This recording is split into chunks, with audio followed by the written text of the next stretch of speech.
Well, please welcome, in real life, the charming, the funny, the sexy, Kevin Spacey.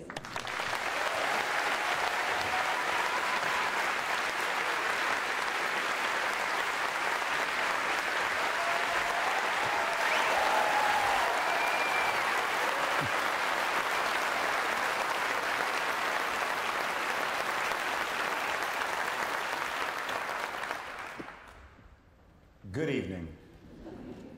I'm delighted to be here. First, I can honestly tell you that no event in my life this year has brought me more heartfelt pleasure than preparing to give this speech today. As an Edinburgh Festival virgin, I really didn't know what I was getting myself into, but you'll be pleased to hear that I have done my homework before sitting down and writing a single word. And the relief for all of you is that I am not someone with an important job in broadcasting using this speech to audition for an even more important job in broadcasting. I read a few.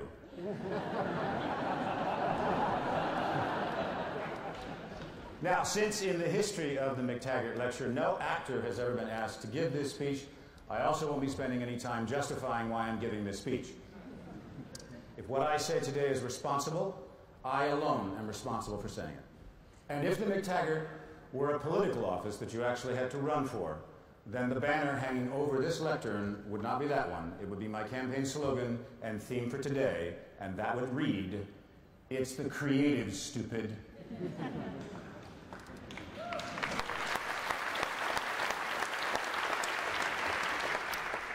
Now, when I think about what the MacTaggart lecture was like 40 years ago and what it was like for this industry, I imagine that the audience then probably went home at the end of the festival and shared that time-honored tradition when the entire family would gather around the television set, tune to a certain channel at a certain time, and watch a favorite movie like It's a Wonderful Life. And they probably felt blessed to be living in such a modern age with a 21-inch television that brought the family together.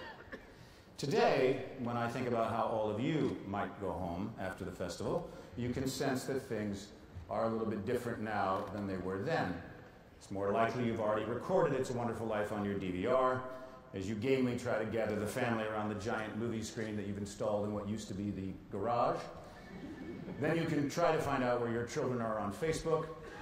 You might ask your partner to stop Instagramming photos during the movie of the meal that they just ordered from the delivery service, while Grandma desperately pins even more pictures of cats on her Pinterest page, as your son quietly and surreptitiously clears his entire browser history,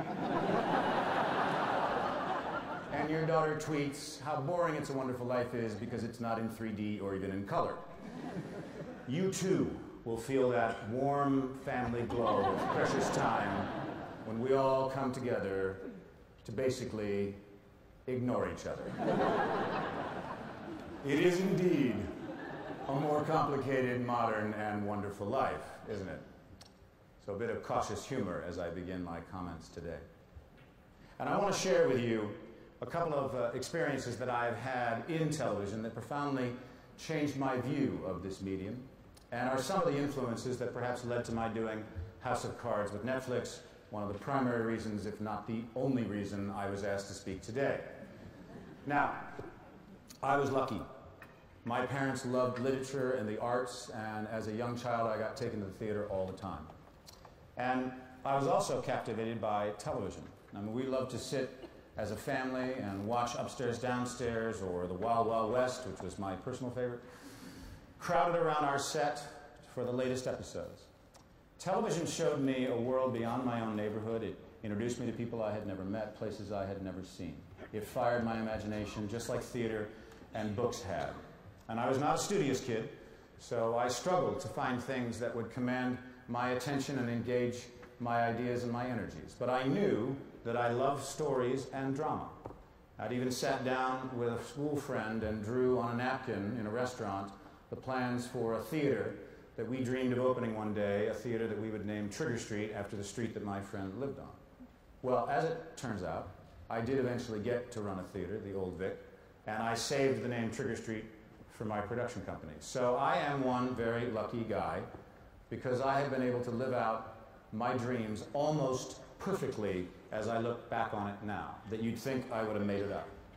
But in fact, it was a teacher who I had met, and he had an idea on how to engage young people, and that person saved me.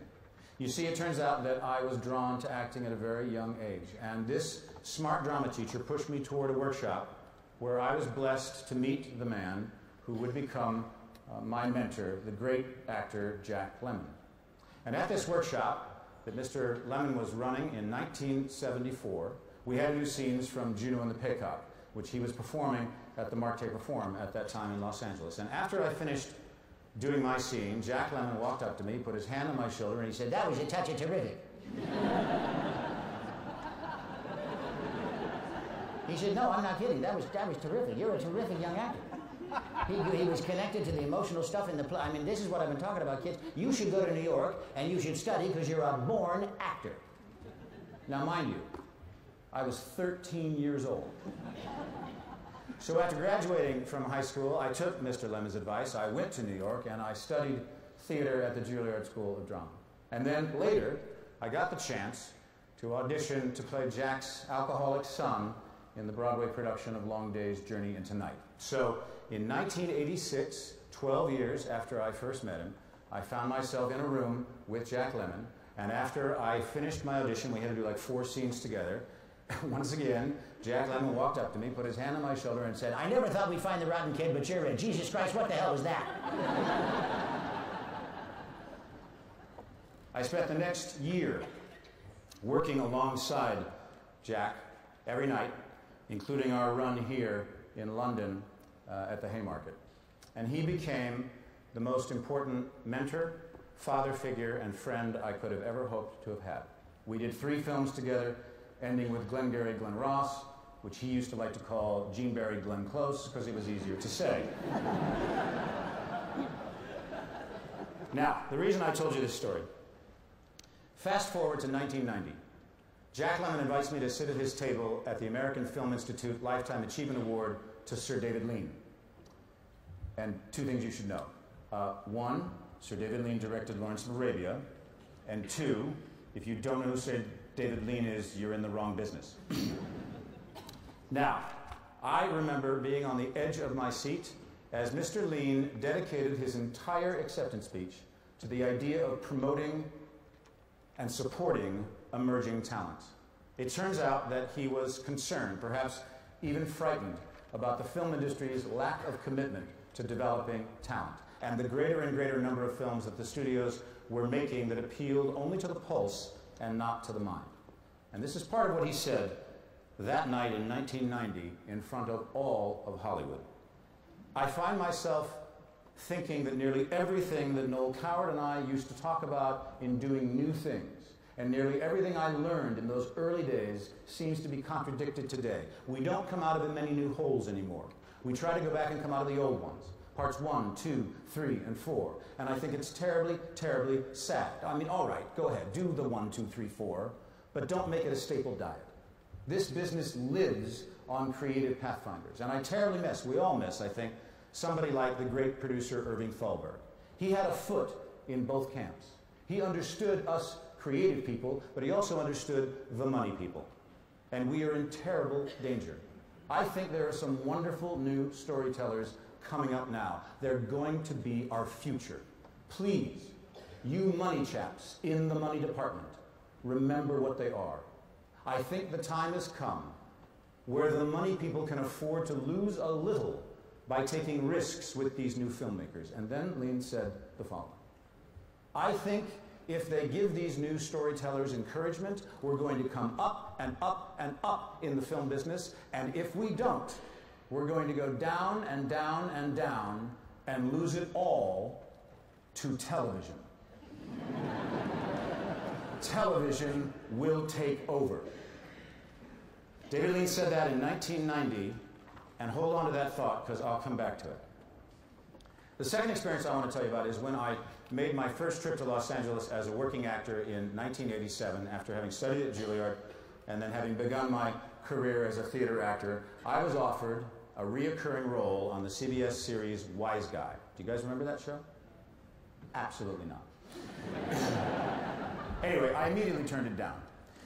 And at this point now, I had only experienced two guest starring parts in episodics. One in The Equalizer with Edward Woodward, remember that one?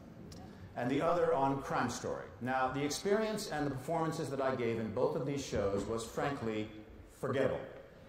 I was an unknown theater actor who'd never worked in front of a camera before, but I understood story, and I understood art, and I knew how to create a character, and I wondered who all these guys were standing around the cameras in suits. I mean, asking, you know, why my hair was that way, or why I was wearing that tie, or why I was acting that way. These weren't the directors or the writers. These were network people.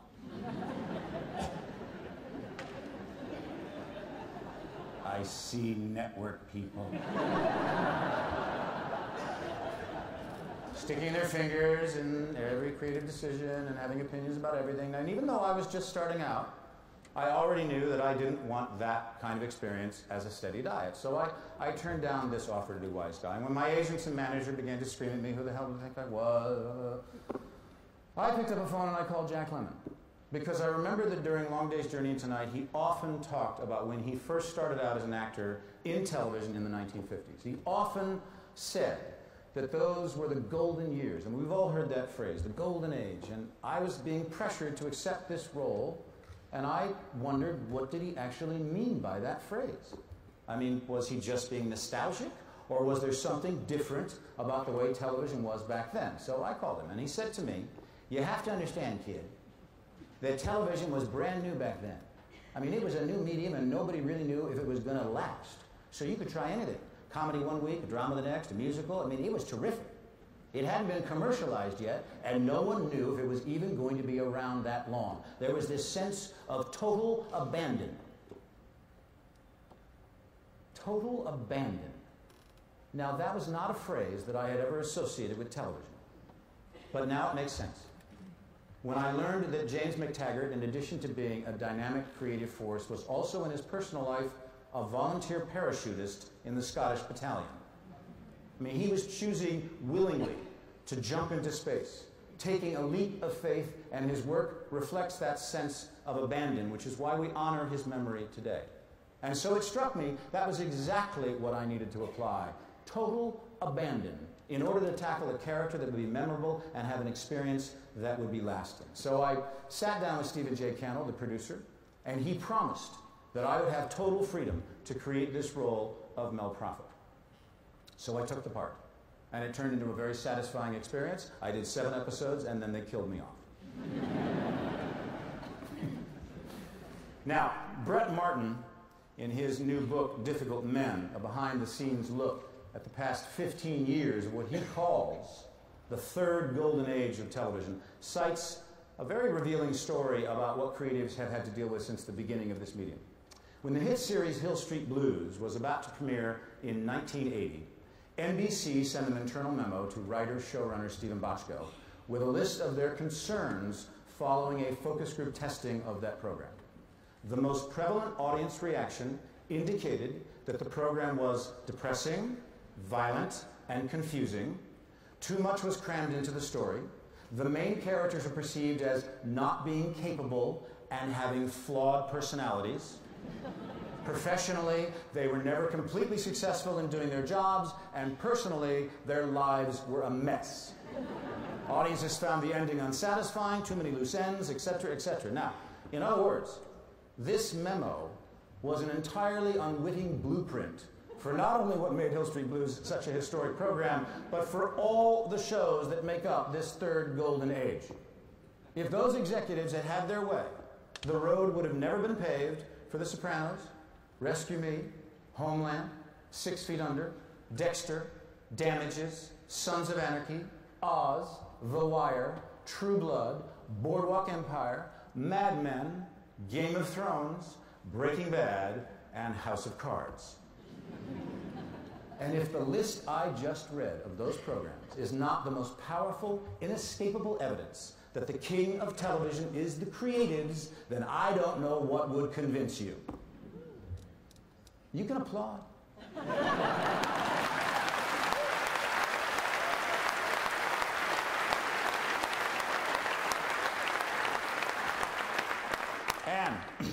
our challenge now is to keep the flame of this revolutionary programming alive by continuing to seek out new talent, nurture it, encourage it, give it a home, and the kind of autonomy that the past and present of our 3 golden ages of television have proved it deserves. I don't think we do it enough. And I, like David Lean, am disappointed. Disappointed this industry doesn't do more to support new talent. And just because I've achieved success in my own career doesn't mean that I'm not also disappointed in myself. Disappointed that I haven't done better, that my work hasn't always stood up to the challenge or the time. I want to do better. I want to produce better stories. I want to do better plays. I want to encourage the best of storytellers, the new ones coming up, because I believe that sending the elevator back down, Jack Lemmon's philosophy that he passed on to me, is a great way that we can all use success to benefit others. And because I feel this way, I wonder how many of you sitting out there share this feeling. Despite how things might be going for you, despite your own success, are you still disappointed in your own reach, your own bar of excellence, your own ambitions, your own creative courage, your own ability to use this medium, these platforms, so that it brings out the best in yourself and the best in those you work alongside? And I wonder if you are, as I am, disappointed that this medium doesn't always reach for the highest of excellence as much as it should or could. I suspect that talent, more will be said about talent this weekend than maybe anything else. I mean, we all know that that's what it's always been about, creative talent, right? And I'm not just talking about emerging talents, because talent can come from anywhere and anyone. Although usually there is a focus on young talent, age is not a barrier to great stories and great ideas. Talent comes in all sizes and shapes, and we should be open to those who have great experience and those with no experience. Now, granted, it's also true that there's a good deal of undiscovered talent that remains undiscovered for a reason. But we all know when we come across a talent that does have the it factor, and that's what I'm talking about. Now, until now, those of us in the television and film business have been able to wait for the talent to find us. We had the keys to the kingdom, and folks needed to bring us their stories if they wanted to find a route to an audience. But now, things are changing, and changing fast. Kids aren't growing up with a sense that television is the aspirational place for their ideas. All they know is the incredible diversity of entertainment, stories, and engagement that they can find online. And if they do love a show on Netflix or Apple TV, you can bet they probably don't know which network originally aired it. So how do we find these kids? Well, when I took over the Old Vic a decade ago, the way we did it was we created a program called Old Vic New Voices, our program to support those entering this industry as a career. And instead of separating them, like many theaters and television and film programs do, training writers separately or putting directors on a specific course, we wanted to bring them together because I believe that's how drama is made. We united writers, producers, directors, and actors and helped them learn to collaborate, to develop and produce and realize their work together. Now, it was an experiment, but creatively fulfilling, and it's turned into such a success that, as one example, 28 productions at the Edinburgh Fringe this year, 28 will have been written, directed, produced, or performed by alumni of the Old Vic New Voices program. But we wanted to go further. We felt we had a social responsibility to our neighborhood, so we created community plays. We went out to every school, community group, center, youth group, and invited them in to the Old Vic. We built a creative sanctuary for kids who found it hard to communicate, where traditional education was uninspiring, or who struggled in their relationships with their peers. And I can only tell you this: it is incredibly satisfying to hear from teachers that the boy who has never been able to concentrate in class suddenly has a sense of focus, or the girl wrestling now with her own how to express herself has the words finally. And here's my absolute conviction. This kind of program for young people is not just about whether they decide to go into the arts or not. It's not just about finding the next generation of David Leans or Stephen Bochco's. It's also about our society. I believe culture is not a luxury item, it is a necessity. Storytelling helps us understand each other, translate the issues of our time, and the tools of theater and film can be powerful in helping young people to develop communication, collaboration skills, let alone improving on their own sense of confidence. And look, for those who do have a passion for the arts and have a voice, I believe it is a responsibility we have to seek them out. Because if we don't, they may never find their way over the walls that we built so effectively around our theaters, our networks, and our studios, and we may lose their stories forever. Oh, and by the way, I said a little while ago that my first job in television was doing those episodics. That's not actually true. When I was writing this speech, I remember that my very first job in television happened when I was 17 years old. I had a summer job where we were picked up in a truck in the San Fernando Valley in California, thrown into the back of this flatbed with about 8 other guys, and they were driven out to Orange County and given a map of an area of a neighborhood, and we had to go door to door to sell on subscription television. It was one of the first paid cable systems, and I kid you not, but our opening line had to be, "Hi, have you turned on yet?"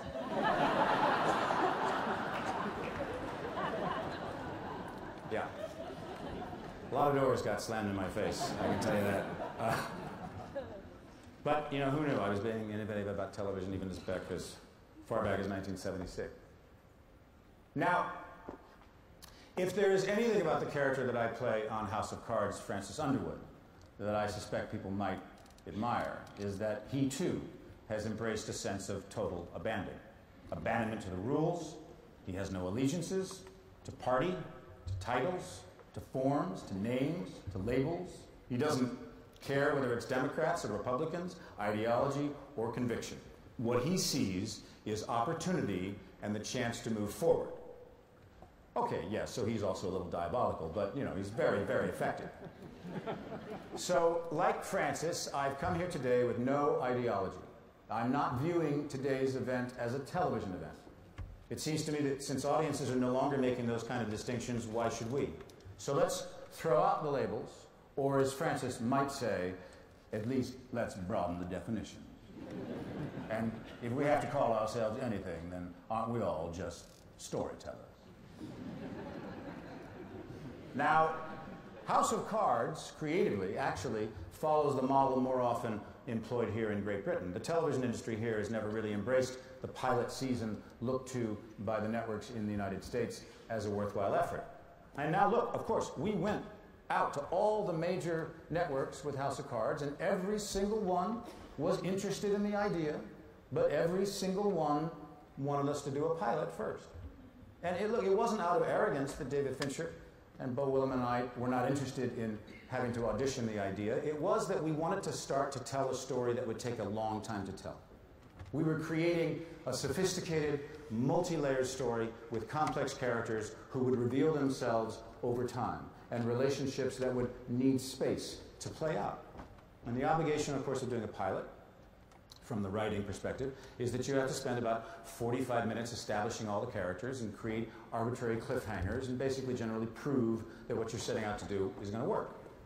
Netflix was the only network that said, "We believe in you. We've run our data, and it tells us that our audience would watch the series.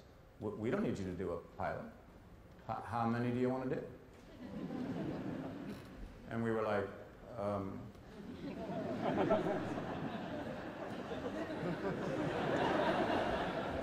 2 seasons?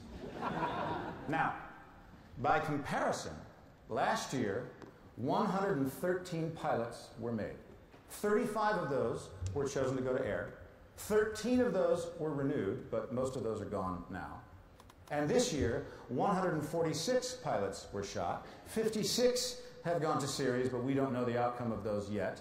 But the cost of these pilots was somewhere between $300 and $400 million a year. That makes our House of Cards deal for 2 seasons look really cost-effective.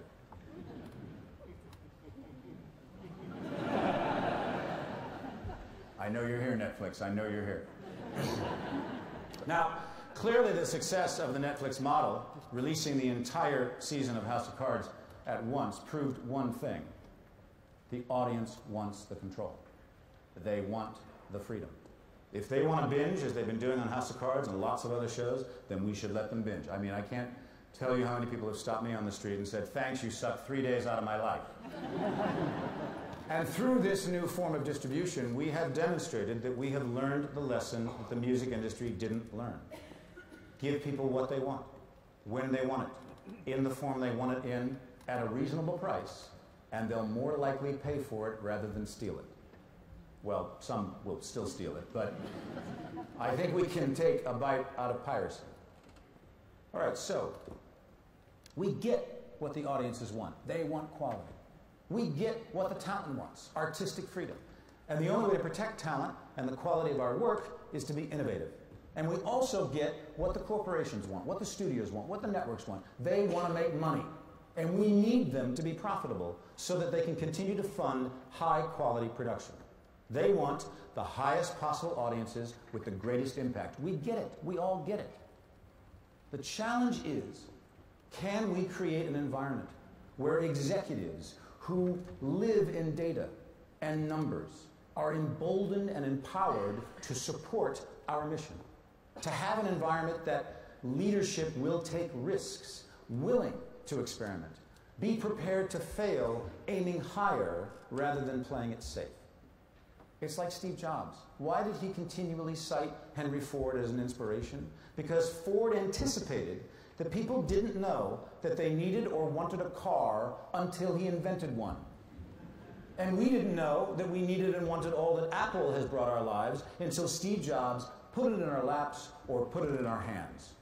We need to be that innovative. And in some ways, we need to be better than the audience. We need to surprise, break boundaries, and take viewers to new places. We need to give them better and better quality.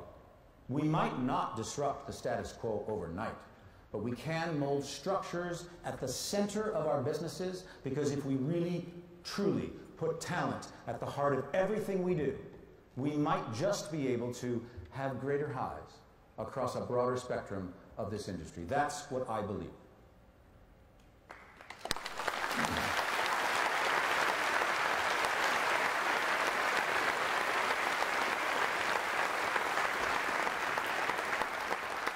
You guys were so quiet for a while. I'm very glad you did that. Now, bringing us right up to date, we've just seen the release of the 5th and final season of Breaking Bad, capturing a huge audience and sending the media world into a frenzy of excitement about the Netflix effect. But this example also teaches us, I believe, a very important lesson for the networks, and it's about patience. A much overlooked quality needed in creative development, and not a virtue found by a rule in executives, hidebound for decades by pressure to find surefire hits quickly. Breaking Bad was a slow starter ratings-wise, and its biggest gains came after the series debuted on Netflix in late 2011. And early viewers of the network airings helped spread word, giving more awareness than those first season rating numbers suggested, while the Netflix streaming and clever scheduling of repeats by AMC began to win more fans and build anticipation. AMC believed in that show, even though they only originally gave it something like 6 or 7 episode order, because Mad Men had taught them that shows can take time to find an audience. And positive buzz and quality of audience were as important as sheer numbers when building a brand. And what Breaking Bad's rather late in life explosion in audience teaches us is that these shows need to be treated as assets to be nurtured, protected from the quick network trigger that can bail on a show before it has had a chance to find its feet. I mean, after all, The Sopranos audience took 4 seasons to reach its apex. Seinfeld took a nearly 5-year route to big-time ratings. Its first 4 seasons didn't even make it into the Nielsen Top 30. And it requires guts to stick with a show when the numbers don't come. Courage to not buckle under the pressure from the executive floor. But history proves that a commitment to ideas and keeping faith in the talent has to be preferable to a pilot system that just throws everything up on the wall and hope that something sticks. If the audience is bonding to a show, no matter how small that audience is to begin with, isn't it worth investing the time to help it find its true potential? And if that means ripping up the rule book and scheduling in a different way or playing with windows to build excitement and availability, then we should be prepared to try anything. It takes every artistic medium a number of decades to find its footing and to find its being recognized as a legitimate art form. Novels weren't taken seriously at first because they weren't poetry.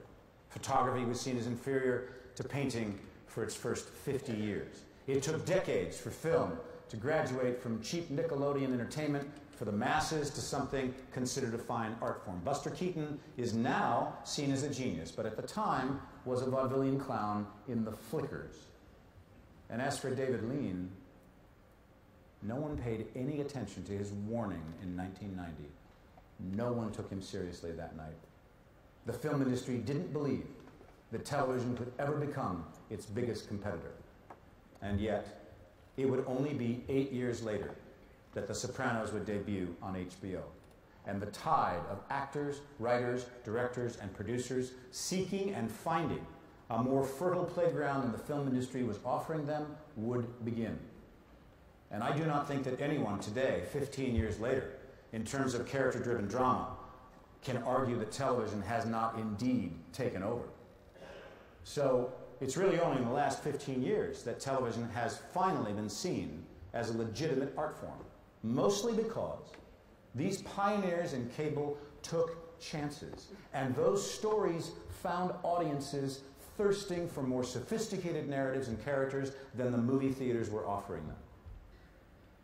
And the warp speed of technological advancement, the internet, streaming, multi-platforming, happens to have coincided with the recognition of television as an art form. So you have this incredible confluence of a medium just coming into its own as technology for that medium is drastically shifting. Studios and networks who ignore either shift, whether the increasing sophistication of storytelling or the constantly shifting sands of technological advancement, will be left behind. And if they fail to hear these warnings, audiences will evolve faster than they will. And they will seek out stories and content providers who give them what they demand.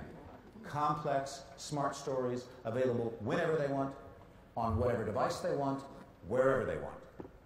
Netflix and other similar services have succeeded because they have married good content with forward-thinking approach to viewing habits and appetites. And the risk at this juncture is becoming too institutionalized, too schematic, thinking that something that's working now will work a year from now. The curse of success is that the stakes get higher.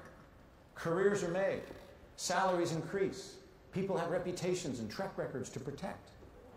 And the end result is a shift toward conservatism, away from risk-taking. And if there's one thing that overlaps between business and art, it's that in the long run, the risk-takers are rewarded. And one way that our industry might fail to adapt to the continually shifting sands is to keep a dogmatic differentiation in their minds between the various media, separating film, TV, miniseries, webisodes, or however you want to label these narrative formats. It's like when I'm working in front of a camera, that camera doesn't know it's a film camera or a TV camera or a streaming camera, it's just a camera. So I predict that in the next decade or two, any differentiation between these platforms will fall away.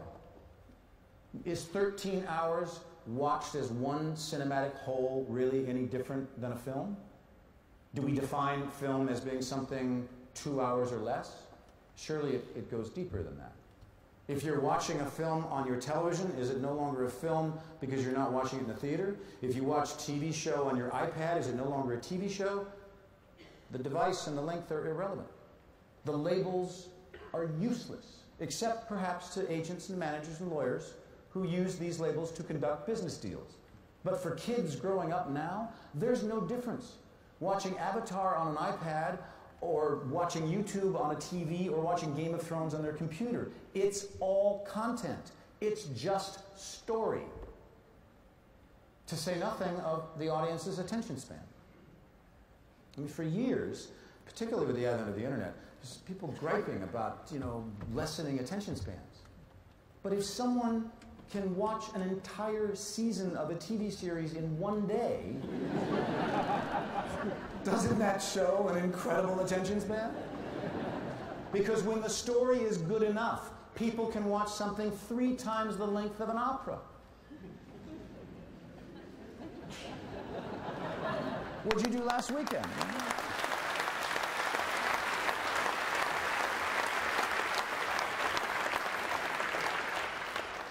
We can make no assumptions about what viewers want or how they want to experience things. We must observe, adapt, and try things to discover appetites we didn't know were there. The more we try things, the more we will learn about viewership. The more doors will open both creatively and from a business perspective. And there's been a lot of myth. It's been around for a while that nobody knows anything. That making good programming is just a crapshoot. But frankly, that's just bullshit. We do know how this works. And it's always been about empowering artists. It's always been about total abandon. It was that way when Jack Lemmon began. It was that way when Grant Tinker birthed the shows of the MTM studios. It was that way when HBO threw up its hands and thought, well, why not a show about an overweight mob boss in New Jersey who kills people but also suffers anxiety attacks? Why not? And for all of Netflix's big data and mathematical research, it was there when they opened the door to House of Cards.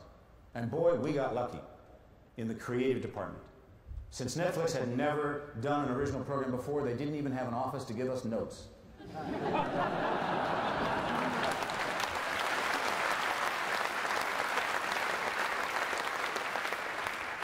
Can you imagine the notes that we would have gotten if we'd been with a network that didn't support us artistically?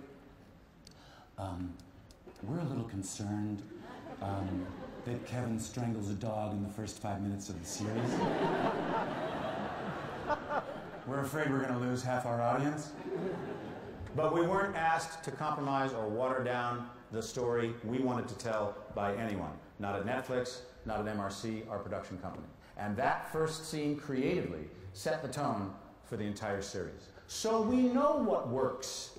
And the only thing we don't know is why is it so difficult to find executives with the fortitude, the wisdom, and the balls to do it.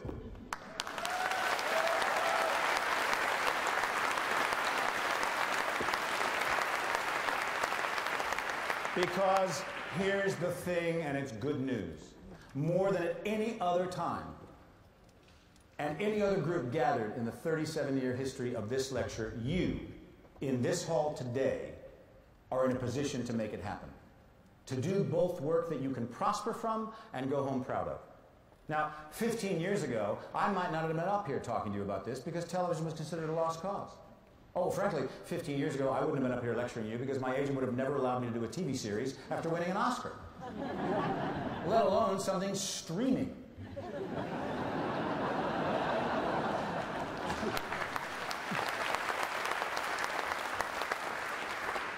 And to an unheard of degree, we are finally free from that hoary old shadow cast over television since its inception, the shadow of ratings. Not one of us in this room will ever see a 30 share in our lifetimes, and it's a wonderful, freeing thing. Netflix did it right and focused on the things that have replaced the dumb, raw numbers of the Nielsen world. They embraced targeted marketing and brand as a virtue higher than ratings. And the audience has spoken. They want stories. They're dying for them. They're rooting for us to give them the right thing. And they will talk about it, binge on it, carry it with them on the bus and to the hairdresser, force it on their friends, tweet, blog, Facebook, make fan pages, silly GIFs, and God knows what else about it. engage with it with a passion and an intimacy that a blockbuster movie could only dream of. And all we have to do is give it to them. The prize fruit is right there, shinier and juicier than it's ever been before. So it will be all the more shame on each and every one of us if we don't reach out and seize it. The question is, how can we find more David Leans who will support the Trailblazers? More men and women in the money departments who understand how to nurture, liberate the next level of thrilling talent. Give them confidence so we can risk finding the new ideas. And right down through the history of entertainment, there have been leadership at networks, motion picture studios, and theater companies who understood the value of the creative community. Go as far back as you want, and the lessons are there for us to see. Whether it was during the heyday of the Hollywood studio system, the group of actors and directors that created United Artists, the hotbed of creative, extraordinary work out of the Royal Court Theatre in London in the 1950s, the great eras of BBC drama that changed the face of British television, the efforts at Granada Television during those years of remarkable output there, and the ability that HBO and its brave executives have shown in keeping the flame of artistic excellence alive these past 15 years. But crucially, those in the positions of leadership at all of those institutions also knew that these policies of supporting, nurturing, and protecting their creative communities was good for business. They found a way to make art and commerce come together and had the guts to fight for quality and for talent. But the new generation of creatives is different. We're no longer operating in a world where someone has to decide if they're an actor, writer, director, or producer. These days, kids growing up on YouTube can be all these things. And we have to persuade them that there is a home for them in the mainstream. But we also have to make space for those single-minded geniuses that just seem to have it all together, and all they need is a door to be opened, the Lena Dunhams of our world. Now, I would like to read to you the names of the future storytellers who will make their own thrilling contributions to our industry, but I can't because we don't know who they are yet. But you can be sure they're out there, working away online, cutting together a first student film, rehearsing in some basement theater trying to put on a new work, applying for an Arts Council grant, filming their own Funny or Die comedy sketch, or standing on this stage doing stand-up at this festival.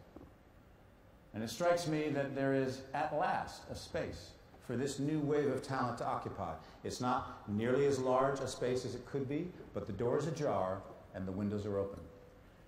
And it's going to be up to us to decide to invite them in. Just as I would not be standing here today or have had the career that I have had if Jack Lemmon hadn't put his hand on my shoulder at the age of 13 and gave me the confidence to seek out a career as an actor. We can all send the elevator back down. We just have to make sure the floors we live on are not so high that we can no longer hear the voices of those who just want to get on and come up, calling out for opportunity. Wherever they want to go in this new world, television and the internet surely cannot afford to lose them all. History will indeed be what we make of it.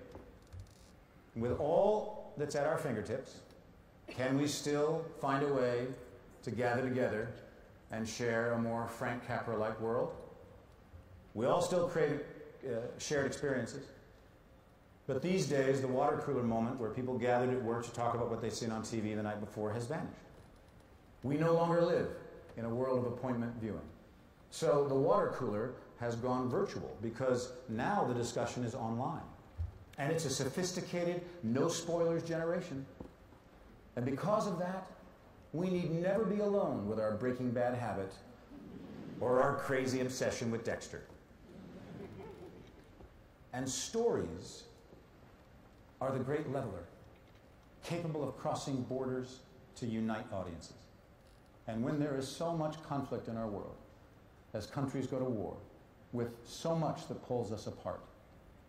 It is culture that unites us. So we are still a family, a beautifully diverse global family. And the optimist in me would argue that maybe we just have to work a little bit harder these days to make sure that we actually share these experiences together and try not to ignore each other quite so much in this wonderful life. So I've tried to address the big questions that might have been on your mind today. And I hope that I have set the tone for the conversation as this festival gets underway. It has been an honor and a privilege to stand before you and give you some of my thoughts about talent, this industry, and these new platforms. And I want to leave you with the words of a man as good as any to address the nexus of commerce and art, Mr. Orson Welles, who once said, "I hate television. I hate it as much as peanuts. But I just can't stop eating peanuts."